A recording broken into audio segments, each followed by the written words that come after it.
Le Festival de Cannes a débuté aujourd'hui dans le sud de la France et ce jusqu'au 28 mai prochain. Et pour parler de cette 75e édition des Cinémas du Monde, nous sommes avec Claire Diao, journaliste cofondatrice de la revue AO Télé, la revue panafricaine des cinémas d'Afrique et membre du comité de sélection de la quinzaine des réalisateurs. Bonsoir et merci d'être avec nous.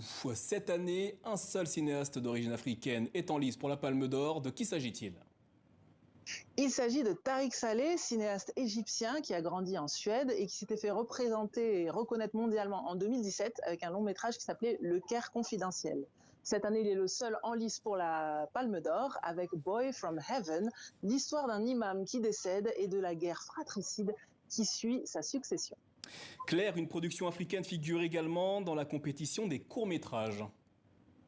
Tout à fait. Notons qu'en 2020, une palme d'or africaine du court-métrage avait été remportée par un court égyptien. Cette année, c'est un Ghanéen, Soutsoué Darmaté Amar, coproduit avec la France, qui est sélectionné dans cette compétition. L'histoire de deux frères qui vont être à la recherche de leur frère aîné dans une décharge au Ghana. Qu'en sera-t-il des films africains présents dans les autres catégories ? Eh bien, c'est une assez bonne nouvelle pour la production du continent, puisque en dehors de la compétition long métrage et court métrage, comptons sur la présence de films dans la section Un certain regard, avec Le bleu du caftan de la Marocaine Mariam Touzani, mais aussi Arka du Tunisien Lotfi Nathan.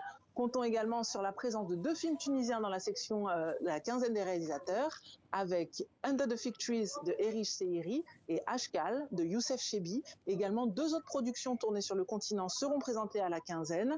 Il s'agit de Les Harkis de Philippe Faucon et de The Dame, premier long métrage d'un artiste libanais Ali Chéri, tourné au Soudan.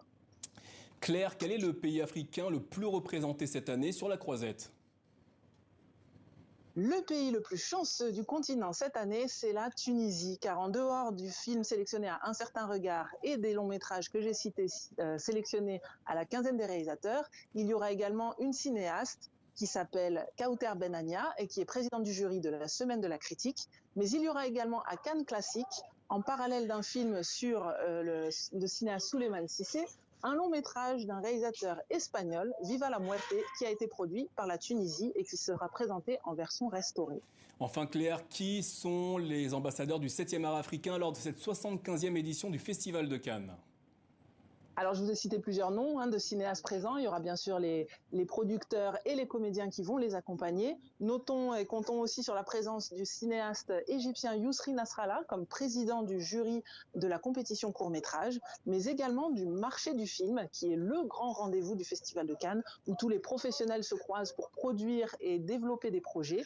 Il y aura notamment la Fabrique des cinémas du monde qui accueillera une grande délégation. Il y a également le Rwanda Film Office qui va se présenter. Il y aura des pavillons internationaux comme ceux de la Tunisie, de l'Afrique du Sud. Il y aura bien sûr des cinéastes anglophones présents dans différents pavillons d'Afrique. Donc autant le dire, si les cinéastes africains sont peut-être peu présents dans les sélections et dans les compétitions, ils sont très nombreux sur la croisette à venir défendre leurs projets.